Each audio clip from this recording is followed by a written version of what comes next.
I would like to start out by saying that internet piracy, specifically downloading non-free digital files and not paying for them, is illegal. I do not recommend or suggest that anyone do anything illegal unless you are fully prepared and willing to suffer the consequences for those actions. With that said, I'm less concerned about whether what you do is legal or not, and much more concerned about whether what you do makes you an asshole or not. So my question today is, was it douchey of you to download Gangnam Style and Grand Theft Auto? Well, that's a little tricky for me because personally I think stealing shit from people is despicable. Like, I think it's one of the lamest things you can do. Like, that shit's not yours. Someone else worked hard either to make that or to purchase that and you're just gonna take it, fuck you. But is piracy stealing? When I think of stealing, I think someone is in possession of something and then you take that from them. But with piracy, you're not really doing that, are you? You're just making a copy of something. You're not removing something from someone else's possession. And in my opinion, that is the entirety of what makes stealing bad. The fact that you're hurting or inconveniencing someone by removing something that was once in their possession so you can have it or use it and they can't, or at least they can't as effectively. And that's not really what piracy is. The only inconvenience that comes from piracy is the idea that someone may have theoretically lost some money. And not even because you took something of any value, just because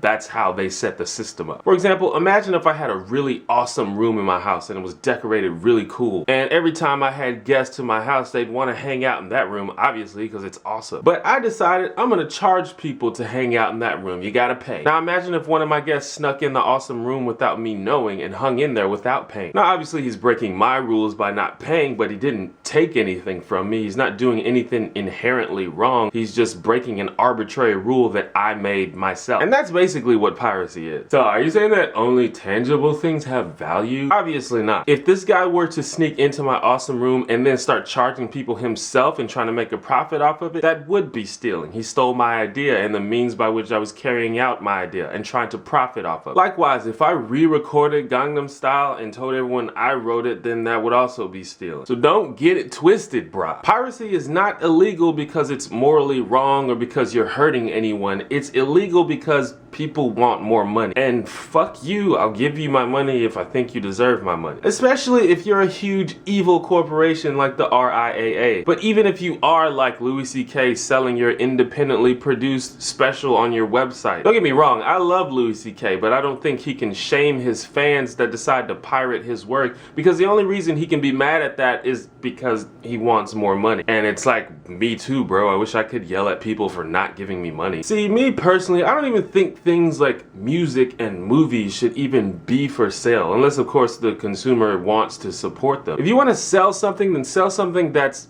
a thing, like a DVD or a concert ticket. And it doesn't have to be tangible. Like, when you go to the movie theater, you're not paying for a movie. You're paying for the experience and the convenience of seeing a movie in a theater. I don't mind paying for discs or artwork or experiences or conveniences, but having to pay for nothing more than the privilege of hearing or seeing something sounds kind of ridiculous to me. And if these people don't think that we're gonna pay for it otherwise, they should probably focus on making better shit. Like, even though Louis C.K.'s special was heavily pirated, he still made a shit ton of money off of it because it was good and it was cheap, and people will buy shit if they think that it's worth it. Basically, what we have here are industries that are either incapable or unwilling to adapt to the rapid changes in technology and the internet. So they're just changing the rules in order to continue making money. Yo, nobody's buying CDs anymore. How are we gonna sell a product? Oh, it's fine. We'll just charge them the same price to make their own copies. That's just me though. What should the next video be about? Drop a comment. Press the like button. Subscribe if you like my hair. Holla.